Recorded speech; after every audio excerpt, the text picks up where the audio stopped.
അല്ലിയെ കൊല്ലാൻ ശ്രമിക്കുന്ന, ഗംഗയുടെ സാരിക്ക് തീ പിടിപ്പിക്കുന്ന മാടമ്പിള്ളിയിലെ മാനസിക രോഗി നീ വിചാരിക്കുന്ന പോലെ ശ്രീദേവിയല്ല. ആ രോഗി നിന്റെ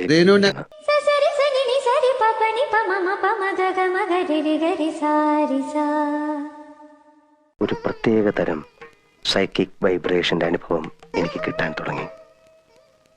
ഞാൻ അന്വേഷിച്ച് നടക്കുന്ന മാടമ്പിള്ളിയിലെ യഥാർത്ഥ മനോരോഗി. പഴങ്കഥയിലെ നാഗവല്ലിയുടെ ഒരു കാര്യം പറഞ്ഞ് ഗംഗയെ പ്രകോപിപ്പിക്കാൻ ഞാൻ ശ്രമിച്ചു. നാഗവല്ലിയുടെ ചിലങ്കയെ ചൊല്ലി എന്തൊക്കെ പറഞ്ഞ് ഞാൻ ഗംഗയോട് എതിർത്തു. ഗംഗ പ്രതികരിച്ചു. അതിശക്തമായി, അസാധാരണമായി, അപൂർവമായ ഒരു മനോരോഗത്തിന്റെ അഗ്നികുണ്ഡങ്ങൾ ഗംഗയുടെ കണ്ണുകളിൽ ജ്വലിക്കുന്നത് ഞാൻ ആദ്യമായി കണ്ടു. പഴമക്കാർ ഇതിനെ ബാധ കൂടിയതാണെന്നൊക്കെ പറയും.